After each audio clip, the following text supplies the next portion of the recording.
সাথীরা, বর্তমান সময়টি কলিযুগের একটি ভয়ঙ্কর সময়। এই সময়ে একমাত্র মুক্তির উপায় হল হরিনাম। হরিনাম যে ব্যক্তি করবেন তাকে মুক্তি পাওয়ার জন্য বা তাকে রক্ষা করার জন্য স্বয়ং ভগবান অবতার রূপে এই কলিযুগে প্রকটিত হবেন।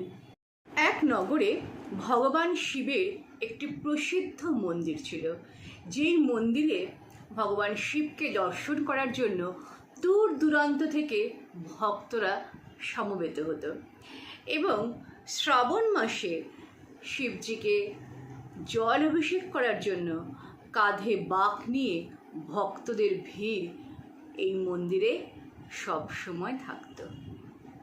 চত্বরে ভক্তদের সমারোহে ভরপুর ছিল, অর্থাৎ